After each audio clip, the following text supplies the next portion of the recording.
जय हिंद दोस्तों, MS study zone academy में आपका एक बार फिर से स्वागत है। तो हम लोग प्रायोगिक अनुसंधान पढ़ रहे हैं, जिसका यह वीडियो नंबर दूसरा है। और इसके अंतर्गत हम लोग प्रैक्टिकली इन्वेस्टिगेशन पढ़ रहे हैं और हम लोग इसको विस्तारित रूप से समझ रहे हैं। मैं पहले ही कह चुका हूँ कि ये काफ़ी हार्ड विषय तो नहीं है, काफ़ी प्रैक्टिकल वाला विषय है, जिसमें आपको समय देना होगा, चीज़ों को समझना होगा। तो मैंने पहले जो वीडियो बनाया था उसमें मैंने FIR कैसे किया जाता है वो सिखाया था। अब जो दूसरा प्रश्न है आपका, अब हम लोग उसे देखते हैं। तो कह रहा है कि आपके किसी मित्र के द्वारा लूट की घटना घटित हुई है। तो यहाँ से हम लोग देखते हैं इस चीज़ों को।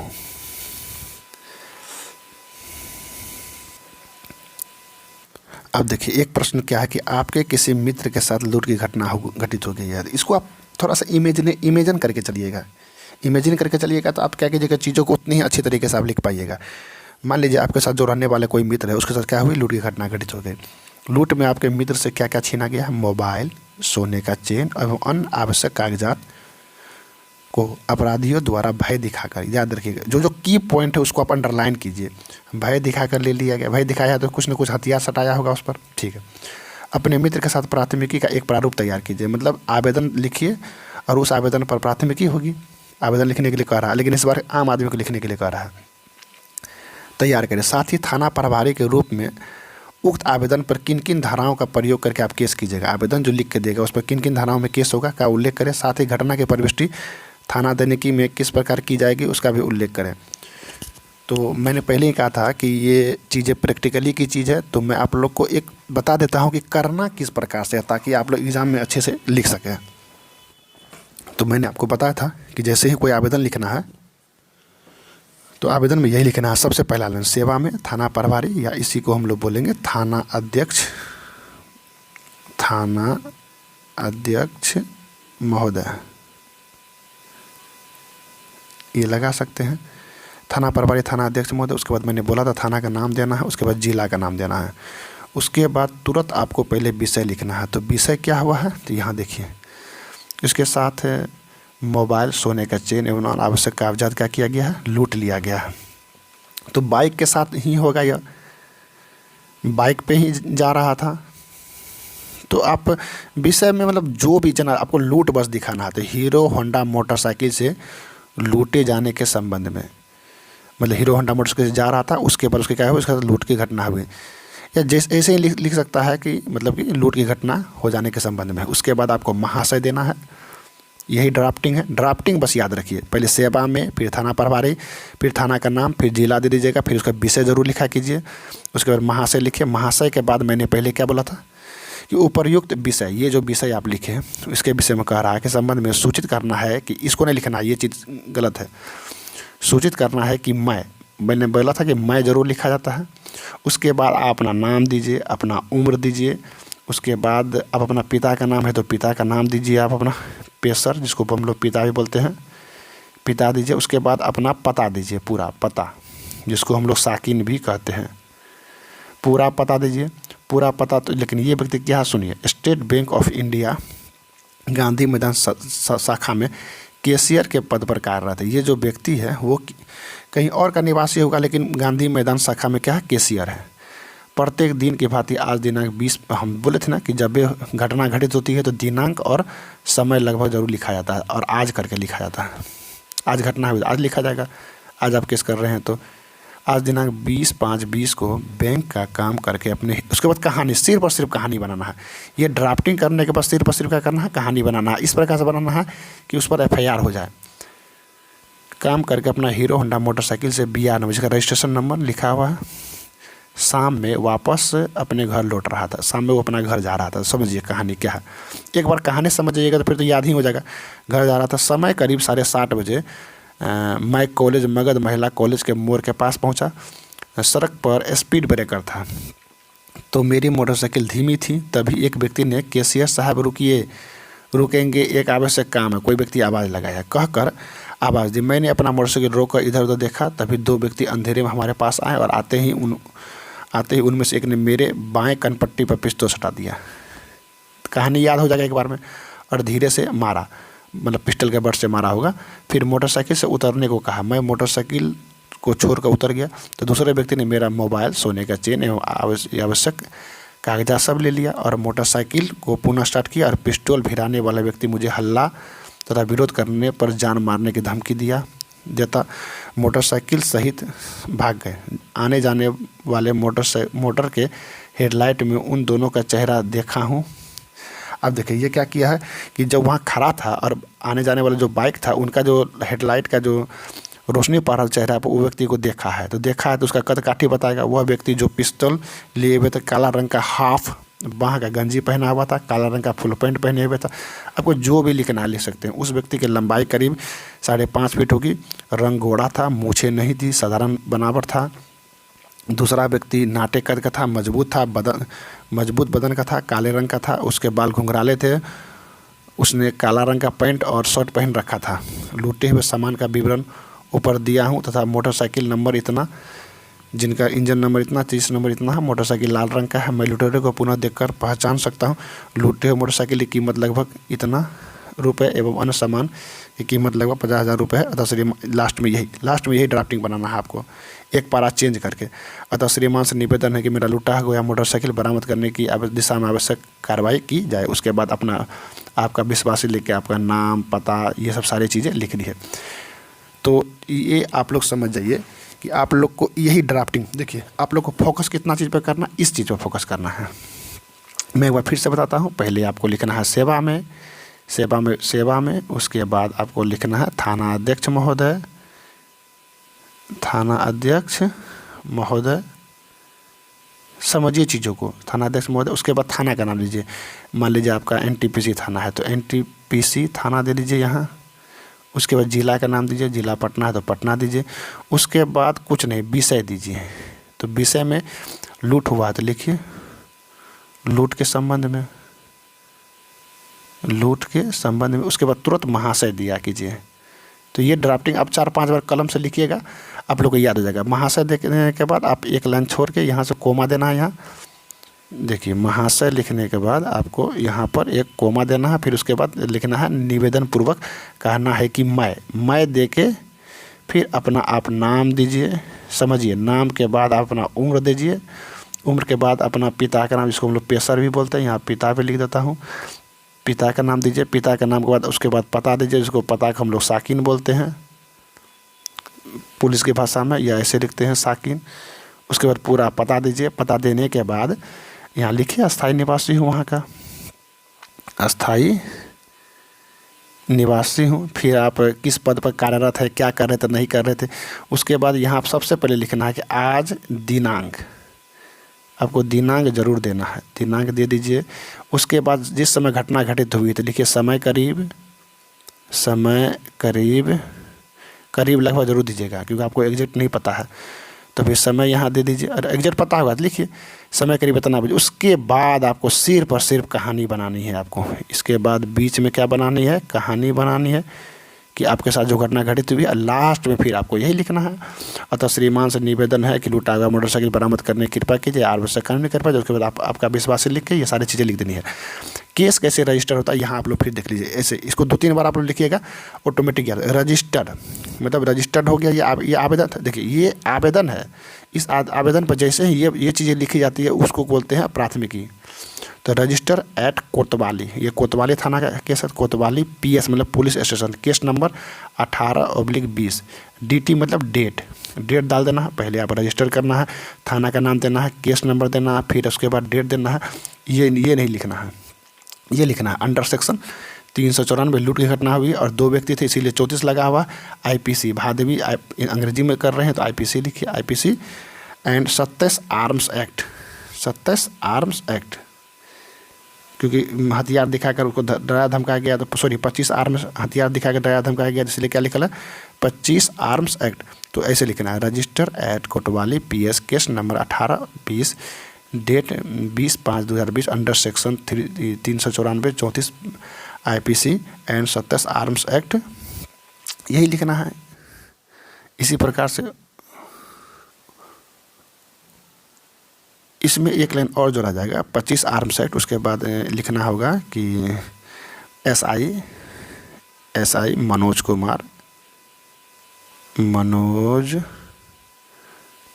Kumar will INVESTIGA will investigate this case.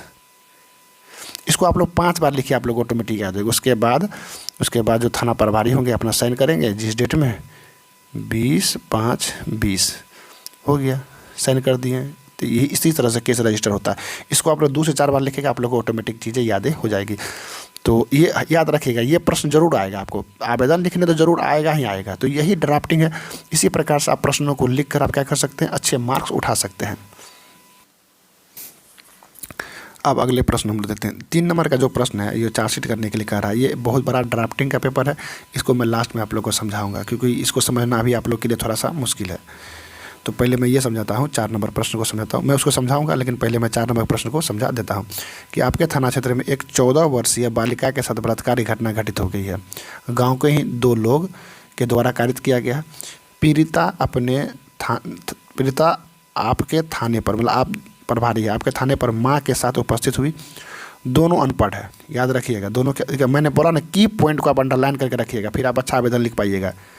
आप थाना प्रभारी के रूप में प्राथमिकी किस प्रकार दर्ज करेंगे? आपको खुद दर्ज करना है, FIR दर्ज करना है। यह भी उल्लेख करें कि उक्त आवेदन पर किन किन धाराओं का प्रयोग उचित होगा एवं अग्रिम कार्रवाई के रूप में आपके द्वारा क्या क्या किया जाएगा। ये सारी चीज़ें आपको करनी है। तो पहले क्या है कि 14 वर्षीय बालिका के साथ बलात्कार हुआ, गांव के ही 2 लोग किए हैं और माँ बेटी दोनों क्या की है, थाना पर उपस्थित हुई है आवेदन के लिए। दोनों अनपढ़ है। थाना प्रभारी के रूप में आपको प्राथमिकी दर्ज करना है, किन किन धाराओं में आपको दर्ज करना है, इन चीज़ों को लिखना है और क्या कार्रवाई करेंगे उसके बारे में पूछा गया है।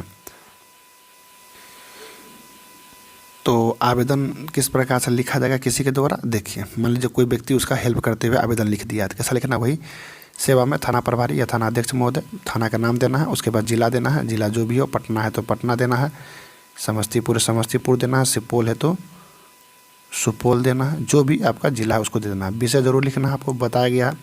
तो बलात्कार की घटना पर आवश्यक कार्रवाई हेतु ये दिया गया है। तो वहाँ से लिखना है उपर्युक्त विषय। ये जो विषय लिखे हैं, उपर्युक्त विषय के संबंध में सादा सूचित करते हुए कहना है कि मेरा या मेरा नाम या मैं भी दे सकते हैं, या मेरा नाम दे सकते हैं, या मैं भी दे सकते हैं, या मेरा नाम रीमा देवी। उसके बाद उम्र आप यहाँ दर्शा सकते हैं, उम्र करीब 35 वर्ष। उसके बाद महिला है तो पति का नाम होगा, पति महेंद्र शाह, उम्र करीब 55 वर्ष। देखिए लास्ट में दिया उम्र करीब 55 वर्ष। उसके बाद ग्राम पता देना है। देखिए क्योंकि अब होता क्या, थोड़ा समझिए। मान लीजिए कोई महिला आके आवेदन दे दी, अपना पति के नाम दे दी, अपना उम्र दे दी, अपना पता नहीं देगी तो हम लोग उसके घटनास्थल पहुँचेंगे कैसे? इसीलिए पता लिखाया जाता है। नाम, पूरा नाम, अपना उम्र, अपना पता, पिता का नाम या पति का नाम, पूरा पता, कौन सा थाना है, ताकि हम लोग अगले दिन जब हम लोग आवश्यक कार्रवाई के लिए जाएँ तो हम लोग को किसी से पूछना ना पड़े, हम लोग पते पर पहुँच जाएँ। इसीलिए ये सब चीज़ें करवाई जाती है। ग्राम राजोपुर, थाना पिपरा। मेरे घर में मेरे अतिरिक्त अब यहाँ से आपको कहानी बनाना है। तो ये तो आपको खुद बनानी है, किस प्रकार से घटना घटित हुई है। मेरे घर में मेरे पति और मेरी बेटी रंभा कुमारी, जिसका उम्र दर्शा दिया गया, उम्र 15 वर्ष है। आज दिनांक, उसके बाद बोले ना, जब भी घटना होती है तो अब दिनांक जरूर दिया कीजिए और समय लगभग। दिनांक इतना को प्रातः 4:30 बजे करीब अपने घर के पीछे बांस बाड़ी की तरफ मेरी बेटी रंभा शौच करने के लिए अकेली गई हुई थी। आधा घंटा बाद वह रोते हुए घर में वापस आई, मेरे पास आई। मैंने घबरा कर रोने के कारण पूछा तो रंभा ने मुझसे बताया कि हमारे पड़ोस में रहने वाले सूरज भगत का बड़ा बेटा नरेंद्र भगत, उम्र करीब 25 वर्ष, और एक अन्य आदमी उसके साथ जबरन गंदा काम किया है। मैंने रंभा कुमारी के सलवार को खुलवा कर देखा तो उसके सलवार पर कई जगह खून आदि के धब्बे लगे हुए थे। मैंने सभी बातें अपने पति को बतलाया, तब वह मेरे साथ सूरज भगत के घर पर इस बात की शिकायत करने गया।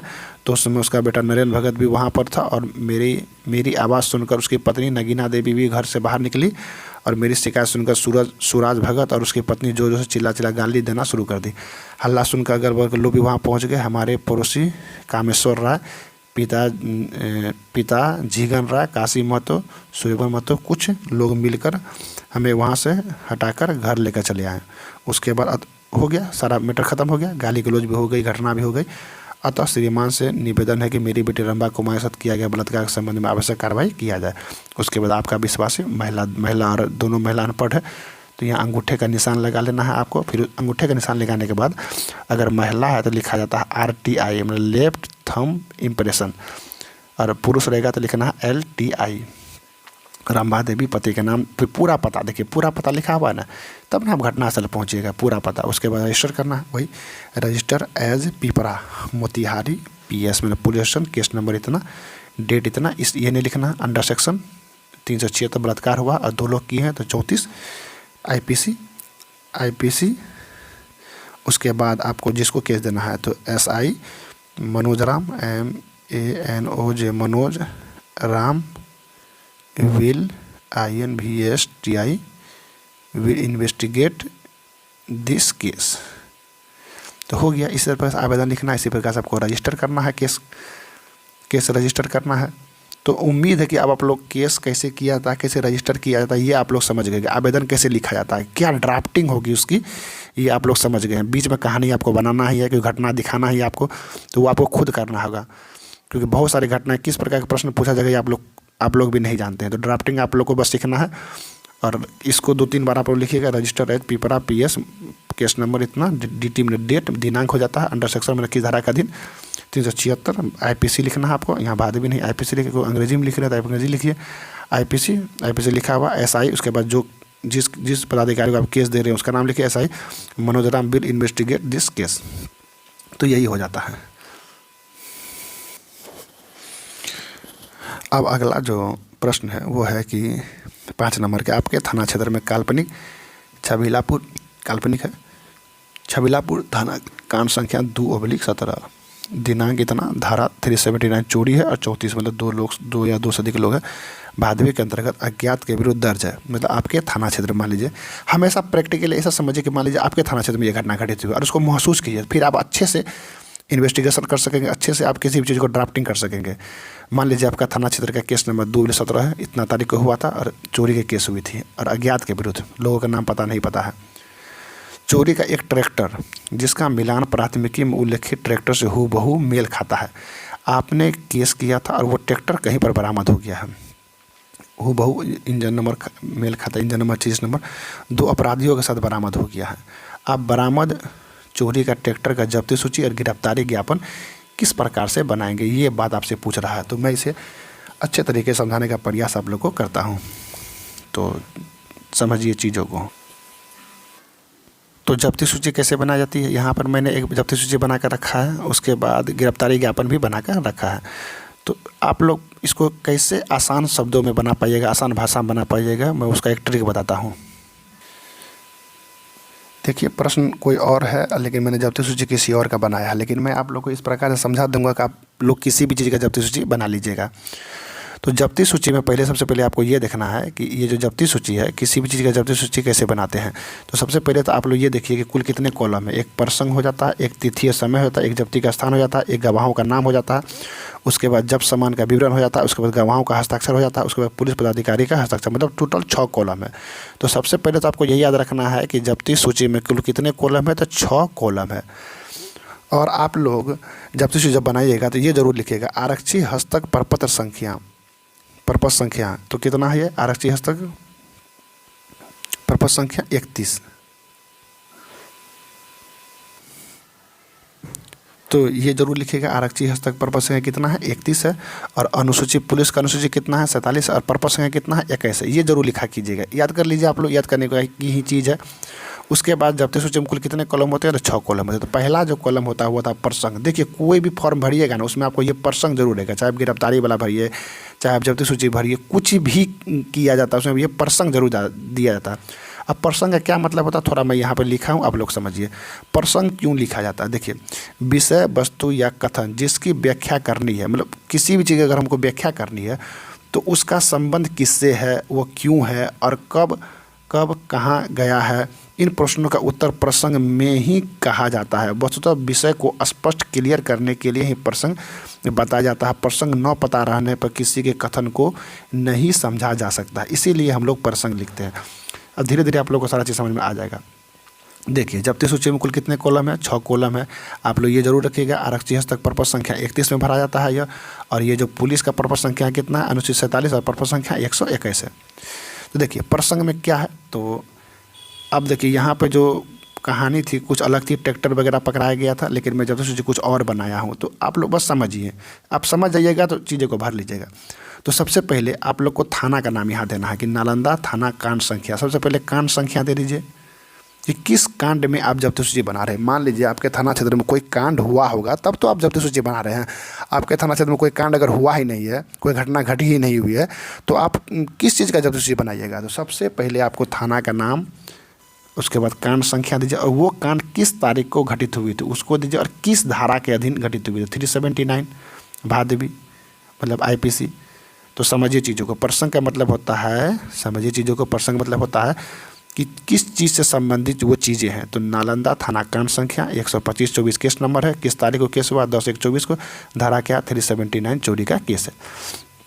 समझिए, जब आप लिख दिए, विषय लिख दिए, मतलब प्रसंग लिख दिए कि किस चीज़ के लिए मतलब जब्ती सूची बनाई जा रही है, तो आप जिस चीज़ का जब्ती सूची बनाइएगा उसका स्थान नहीं दीजिएगा, समय नहीं दीजिएगा। तो बिल्कुल, तो पहले तिथि और समय, किस तिथि को आप उसको जब्ती सूची कर रहे हैं 10/1/24 को, समय कितना बजे 10:35 PM। मान लीजिए कहीं पर कोई चीज़, मान लीजिए ये चीज़ है और ये कहीं पर बरामद हुआ है, तो पहले इस चीज़ को आपको अगर जब्त करना है तो पहले तो आपको आधार होना चाहिए ना कि आप इसको क्यों जब्त करना चाहते हैं। तो आप ये दिखाइएगा ना कि आपके थाना क्षेत्र में इसी हूबहू ट्रैक्टर का BR नंबर चढ़ाया गया है, इसका आप लेके आपके थाना में प्राथमिकी मतलब केस हुआ है, केस दर्ज हुआ है, तब तो आप उसको केस जब्त कीजिएगा। तो केस हुआ है तो इस चीज़ को आप लिखिएगा ना, इसीलिए वो प्रसंग में लिखा जाता है। तो फिर आप सामान के पास आइएगा, तो सामान के पास आइएगा तो कितना बजे आप आए हैं, कब जब्त किए हैं, इसको लिखिएगा। तो समय दीजिए, दिनांक दीजिए, समय दीजिए, ठीक। उसके बाद किस जगह से आप उसको जब्त कर रहे हैं ये बात भी दीजिएगा। तो जब्ती का स्थान, तो देखिए जो भी अभियुक्त है उसका नाम आप लिख सकते हैं। मान लीजिए अभियुक्त के घर से बरामद हुआ, लिख दीजिए मोहन कुमार, पिता राधे श्याम कुमार, साकिन मतलब पता अचुवारा, थाना जरूर लिखा कीजिए, थाना जिला दिया कीजिए, मतलब पूरा पता दिया कीजिए ताकि पता चले कि कहाँ से आप जब्त किए, कि आवासीय घर के बगल में गौशाला से, उस घर के बगल में जो बना जो गौशाला वहाँ से, या पक्का मकान के पिछवाड़े के खेत में, तो जहाँ से बरामद किए उस चीज़ को लिखिए जब्ती का स्थान। उसके बाद आप जैसे ही कोई चीज़ जब्त करते हैं तो गवाह का भी साइन कराना पड़ता है। तो साइन किससे करवा सकते हैं आप, कोई भी 2 व्यक्ति जो वहाँ के स्थानीय व्यक्ति हैं। रोहित कुमार, पिता भगवत दास, साकिन कहाँ अचुवारा घर है इसका। नाम दीजिए, पिता का नाम जरूर दीजिए, गवाहों का मैं। फिर यहाँ मोहित कुमार, 2 गवाह होते हैं, हम बोले हैं जब्ती सूची में कितने गवाह होते हैं, 2 गवाह होते हैं। तो मोहित कुमार, पिता राजकुमार कुमार, साकिन नाचक। उसके बाद देखिए क्या लिखे हैं, दोनों मतलब इन दोनों के लिए आया है, दोनों थाना नालंदा है, जिला नालंदा है। पूरा पता देना, देखिए यहाँ क्या लिखा है, गवाहों का नाम एवं पता। आपके पास सबूत होना चाहिए ना कि हम जब्त किए हैं, कि अपने मन से आप जब्त कर लीजिएगा। तो पहले प्रसंग दीजिए, फिर तिथि और समय कब किए हैं, फिर जब्ती का स्थान दे दीजिए, आप गवाह का नाम दीजिए। अब जब सब चीज़ कर लिए तो आपको तो जब्त सामान का विवरण भी तो लिखना होगा, कौन कौन सा सामान आपने जब्त किया है। तो देखिए मैंने 2-3 चीज़ों की जब्ती सूची बनाया है यहाँ पर। तो आप लोग बोले ना ड्राफ्टिंग समझ जाइए, आप कोई भी चीज़ का जब्ती सूची बना सकते हैं। तो हमने ई-रिक्शा को जब्त किया, देखिए क्या लिखे हैं, नीला रंग का ई-रिक्शा जिसका चेचिस नंबर फलना फलना फलना फलना फलना है, बस यही हो गया एक जब्ती सूची।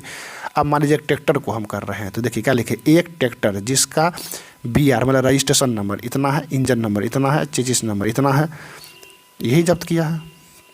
उसके बाद 3 में क्या लिखे हैं, मोहन कुमार, पिता राधे श्याम कुमार, साकिन अचुवारा, थाना नालंदा, जिला नालंदा के घर के कमरे से उसके बिस्तर के नीचे बाएं तरफ एक लोहे का निर्मित काला रंग का एक देसी कट्टा बरामद की है। देसी कट्टा का जब्ती सूची कैसे बनाएंगे इसको समझ लीजिए। गाड़ी का आप समझ गए हैं, ट्रैक्टर का समझ गए।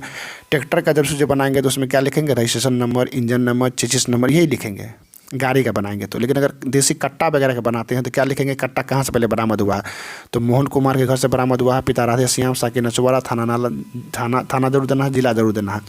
घर के कमरे के उसके बिस्तर के नीचे बाएं तरफ, किस तरफ रखा था, बाएं तरफ, एक लोहे का निर्मित काला रंग का एक देसी कट्टा जिसके बैरल की लंबाई, देखिए एक कट्टा अगर बरामद होता है, एक कट्टा अगर बरामद होता है तो आपको उसका बैरल का लंबाई भी देना है, बैरल का लंबाई। और देखिए आपके पास इंची टेप तो है नहीं हुआ उस समय, तो आप क्या कीजिएगा, आप उंगली से आप नापिएगा, तो कितने उंगली, 4 उंगली है कि 5 उंगली से हो रहा है। तो आपका बैरल की लंबाई कितनी है, 4 अंगुल। उसके बाद बैरल के बाद किसका लंबाई नापेंगे हम लोग, बट का लंबाई नापेंगे तो कितना है, 4 अंगुल। उसके बाद बॉडी, ये जो पूरा बॉडी होता है इस बॉडी की लंबाई कितनी है, 7 अंगुल। एवं पूरे कट्टे की विकर्णीय लंबाई मतलब यहाँ से यहाँ तक की विकर्णीय लंबाई, या इसको आप कुल लंबाई बोल सकते हैं, 15 अंगुल बरामद हुआ। उसके बाद अगर मान लीजिए खोखा बरामद हुआ तो लिखिए एक लाल रंग के बगुली, मतलब छोटा सा झोला को बगुली कहते हैं, बगुली में बंधा 4 जिंदा कारतूस, एक जिंदा कारतूस बरामद हुआ, 4 जिंदा कारतूस बरामद हुआ। और प्रत्येक के पेंदी पर लिखा हुआ रहता, आप लोग देखे होंगे, प्रत्येक के पेंदी पर 808 mm KF00 लिखा हुआ बरामद हुआ। समझ रहे हैं कि गाड़ी को कैसे जब्त करना है, कट्टा को कैसे जब्त करना है, गोली को कैसे जब्त करना है।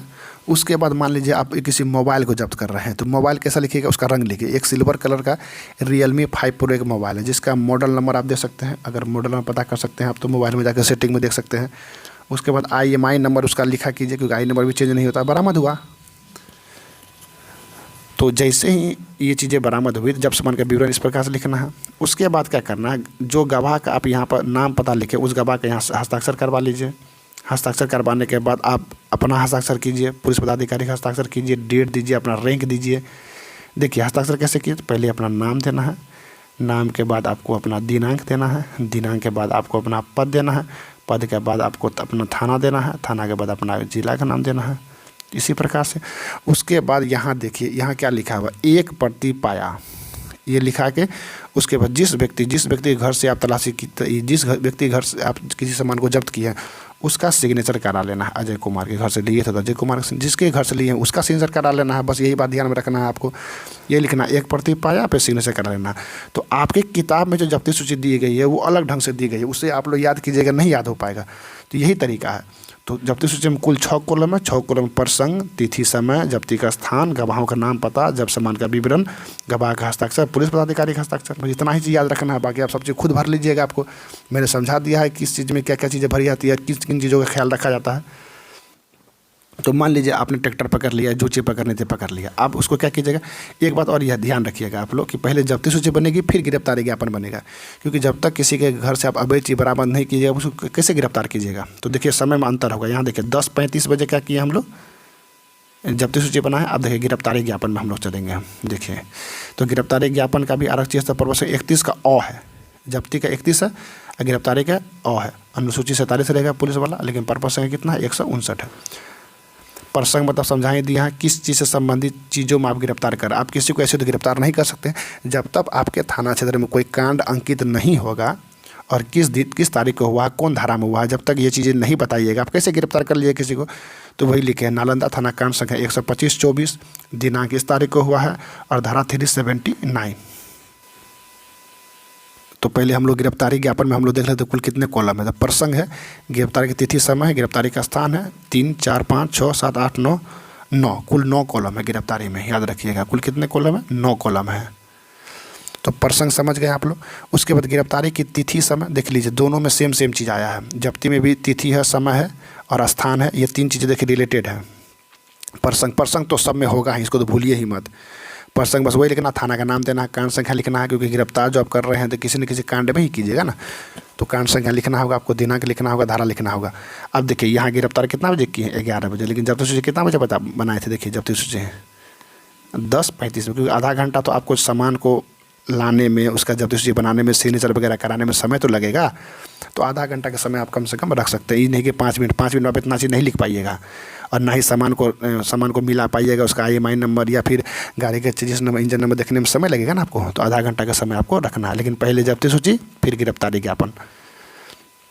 तो 11 बजे आप क्या किया, उसको जब आप देख लिए कि अवैध सामान इसके पास बरामद हो गया और इसको गिरफ्तार करने के लिए मेरे पास लीगल है, तो आप क्या कीजिए, उसको गिरफ्तार कर लीजिए।